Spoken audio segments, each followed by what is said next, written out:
Okay, just a quick video on the controls. So at the top here, we'd start with our center mirror. You move it around as necessary. Older vehicles have a little clip at the back for night driving. This one is an auto dim model, so you don't really have to do anything at night. If there's headlights behind you, it'll auto dim it for you. Wing mirrors.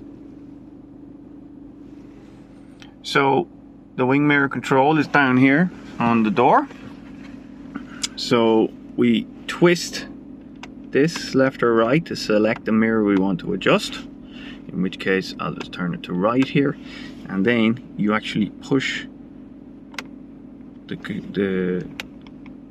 control stick in the direction you want to go, and you can see it'll move around.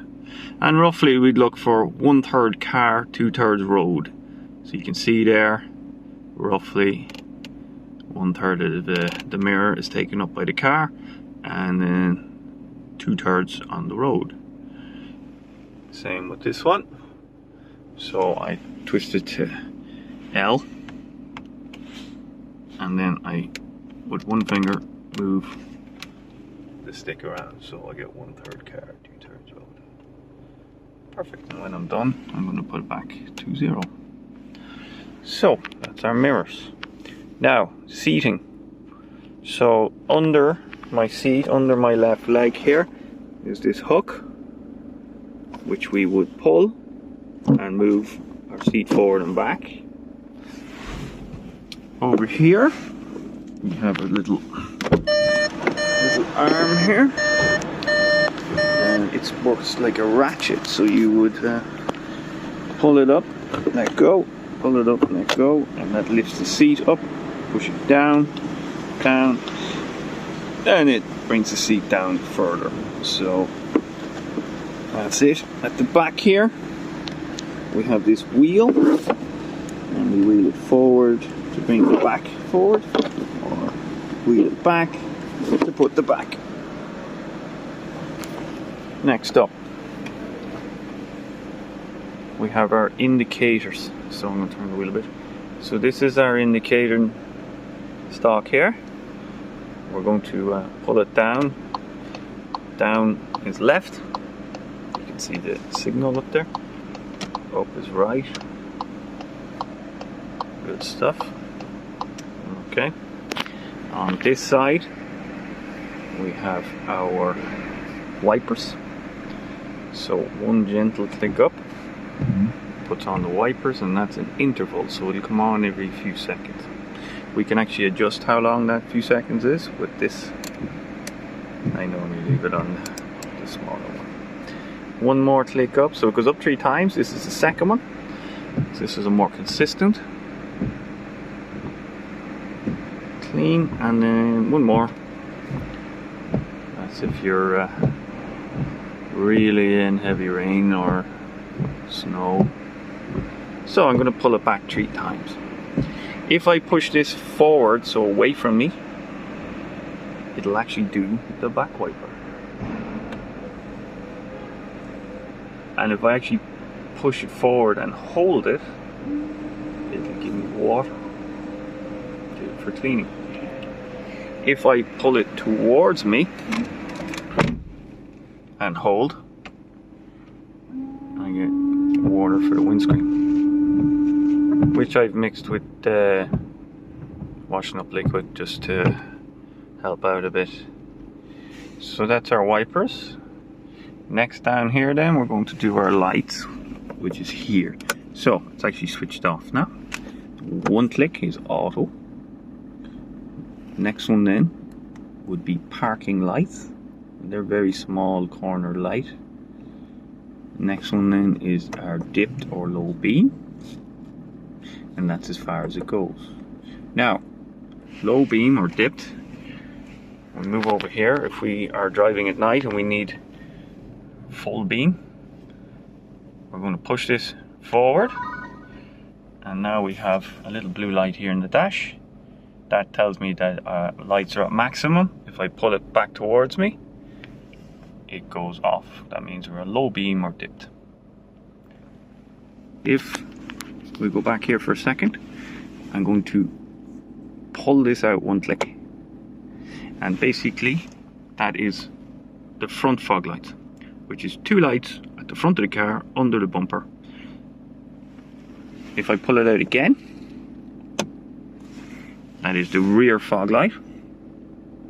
And I know this because in the dash I now have a little orange light here, you can see just under the kilometers. And that tells me my rear fog light is on. Now I'm going to push them back in. And I'll put them back to auto. So, next up then, another thing you may need to know is how do you demist your windscreen or your back window when you're obviously in very damp conditions. So in this vehicle, it's actually quite simple. We have this one here. That is for the windscreen. That is the front window in the car. You notice the unusual shape. That is usually associated with the front windscreen. And the 3 squiggly lines going through it is usually associated with heat. So I'm going to push that. And that basically will blow air up under the windscreen to clear any condensation. This one does the back window. So just note the shapes. Now this one works slightly differently, as in instead of blowing hot air up, it actually heats up some black lines that's in the glass. I don't know if you can see that or not. No, not really. But it heats up the glass. There's wiring inside the glass itself, and that heats up and that clears the the back window. Okay, back down here. So after that then, I'll start here. This will determine the speed of our heat. This will do windscreen. This one does center vents, which would be here in the middle. And over here on this side. Next one then would do your feet. This one uses, so you can set it, so basically does it use the air that's already in the vehicle? In other words, it'll recirculate the hot air that you've already created. If you leave it off, it'll take air from outside and heat it. Same with air conditioning, basically. If there's cool air in the car, you put that on and we continue using the same cool air. AC, that's on because we're we're demisting the front windscreen. And that's basically it. The rest of it is just the sinks, 2 sides of the car so they're the same temperature. Off is off, and auto, well, it just does its own thing. Nothing fancy there. The only thing you really need to know for the test is this one and this one. Okay. Now, so down here we have the center console, and we have a few little buttons here. This in this particular vehicle has it can park itself, auto parking. So this button is connected with that. I will show you how that works during your lessons. This turns on our sensors, parking sensors.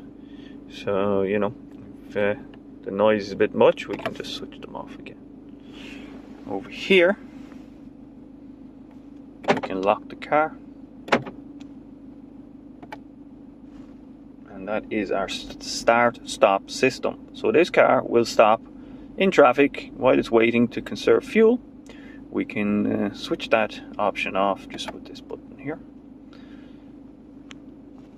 And that's about it really. We have cruise control, which is a separate stalk underneath. Again, I will discuss how this works during the lessons. But at the moment, you don't really need to be using that, and you certainly wouldn't be using it in a driving test at this stage. Okay, let's see. Lastly over here, this is how we would actually open the bonnet. You pull on that and you'll hear it click at the front, but the door has to be open. So we just pull that and you can hear the front bonnet release.